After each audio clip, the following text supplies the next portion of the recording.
fucking oh my god. You're probably wondering how I ended up in this situation. Destiny 2 was released on September 6th, 2017. And now in 2026, almost 9 years later, I thought I'd give it a go and see what all the fuss was about. Bungie recently announced that they would no longer be supporting the game. As you can see from the graph on screen, however, this has caused a lot of players to actually come back to the game and a lot of new people to try it out. I am one of them new people that have tried it out. I've got about 30 hours in the game now, after playing it last week. And I gotta say, I'm having a great time. The boss fights, the storytelling, the world design, the loot system, the gunplay, it feels really, really natural. I'm enjoying my time so far, and I'm here to give you this video to give you a bit of a deeper dive on how it's been going. Unfortunately, they sunsetted for that game. We won't talk about that. Anyway, here we are, and here we go. I hope you enjoy, like and subscribe. Which planet in our solar system is closest to the sun? The moon. What? Wait, what did you say? Did you say the moon? Oh, Earth. What? Mercury. What is the largest ocean on Earth? Oh, the Atlantic. The moon! The fucking moon! You did not say the moon. He said the moon! What? I'll say you wouldn't even got that. Who painted the famous star with a starry night? I can't hear you. Right, the elephant in the room. Obviously, Bungie recently announced that they're cutting their staff by 300, 400. There's a few different sources that are reporting differently. Sony and Bungie have made the decision. So Destiny 3 is looking less and less likely, which is sad. You know, I know there's a lot of people that have played this for many, many years, since Destiny 1, Destiny 2. And people still play it. Most people I talk to rave about this game, and you know, they've got thousands of hours in it. I was surprised joining in the world, seeing people, seeing it populated, going around the first parts of the map, and you know, joining a world event, things like that, you know, Diablo style, where you join up, kill a boss, kill mobs, and get some loot chest at the end of it. I mean, I'm just scratching the surface with this game. As I said, I've got 30 hours in it. You know, the boss fights like here, they're so entertaining. And I've really, really, really enjoyed it. I was lucky enough that when I did start playing that all the DLC was on deal for £20, which I believe is a bargain. You know, I've played through and finished the Witch Queen campaign. I haven't done any of the side stuff, so I'm looking forward to going back and doing that. You know, doing the raids that come with the DLC, getting the loot rolls, and I'm pretty close to finishing the Edge of Fate, which has been a long process. But later in the video I'll come on more to that when I show some clips from them DLCs. You know, another thing I really enjoyed was being able to squad up with other players, involve myself in the fire team, where you go through like a raid type level. Some of the mechanics and, you know, some of the things you have to get through, the challenges on there are really interesting. It's not just a case of going in killing mobs, you know, raiding dungeons. There's puzzles, there's little mini puzzles, there's things you got to do. There's different ways to defeat enemies, different ways to, you know, do these things, and the loot at the end of it. And I can see completely why people have so many hours in it. You know, you grind these things and get god rolls on the loot and the mods, and I was just surprised about how in depth this game is. I've not scratched the surface of any of the multiplayer stuff really. I'm just trying to work through the campaigns currently. I see there's PvP modes on there, there's racing modes, so many things and so many raids and so many dungeons to go through. I've spoken to a few people that have been involved, played this game for a long time, and they say some of the raids are some of the best they've ever played, so I'm really looking forward to diving into that sort of content in the future. This level here, for example, from the Witch Queen DLC, it was really good, really entertaining, fast paced, great music. The music in this game, by the way, is unbelievable. I think good music makes any game better. You know, moments like this when it's high stakes, tension, you can see that, You know, they designed that brilliant level at the end of Halo 3 all those years ago. It gave me that sort of feeling again. When there's tension on the situation, you know, you've got to get away from this as soon as possible, and it was a really enjoyable part of the Witch Queen DLC. To make their own fate, or if you will let the Nine puppeteer your power to their whims. Remember that it is they who manipulated you.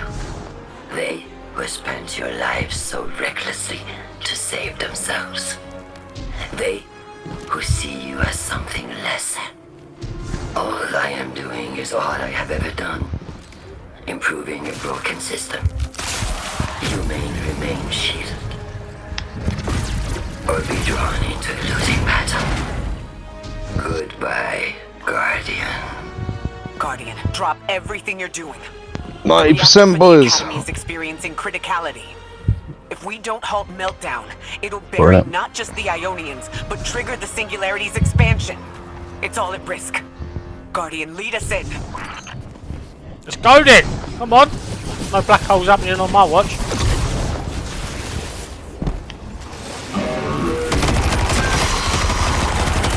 Dr. Root, Dr. Jack, that's who. Come on.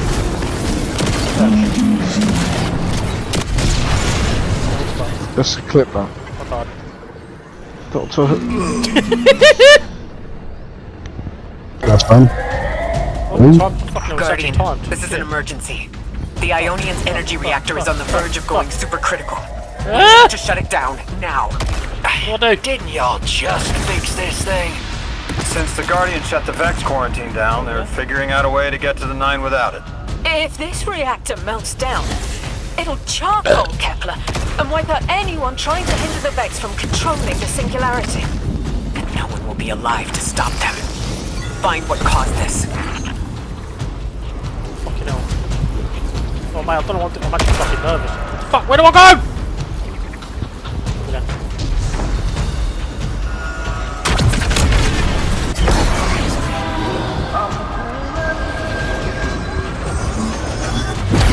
Wild hunch, but I think the Guardian found the cause of the meltdown. Focus on the reactor. Keep the Ionians safe. Then deal with the invulnerable Vex. Vex the thing.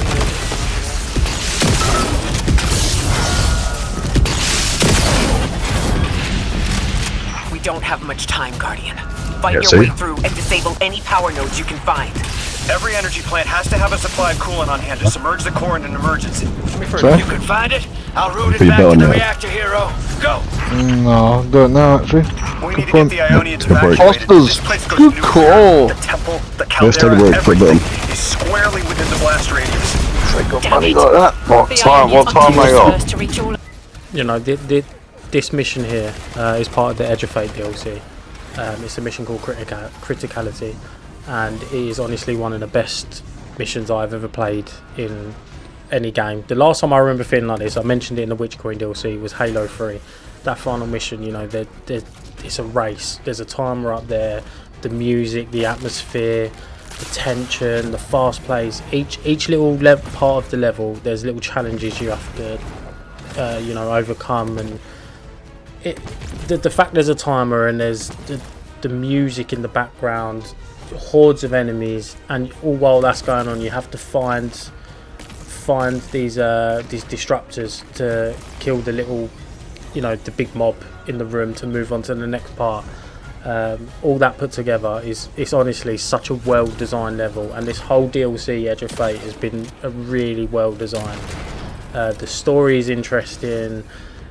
It's all about time and going through, and it is just I would wholeheartedly recommend anyone that is umming and ahhing about playing this game. It is worth it just to do this DLC.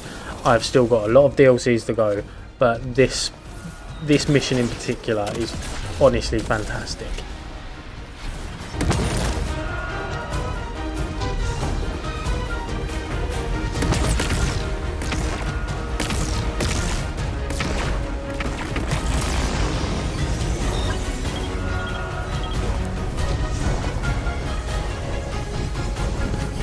Together in there while the Guardian got it stable out here.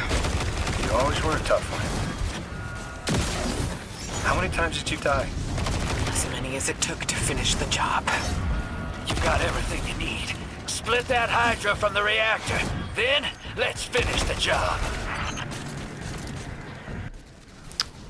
I think there I just wanted to give you some pure gameplay of the music, the tension that was built during the level, some of the depth and the weight that the characters make you feel. You know, Akora there saying that she's gone through infinite timelines to try and support the Guardian in what he's doing.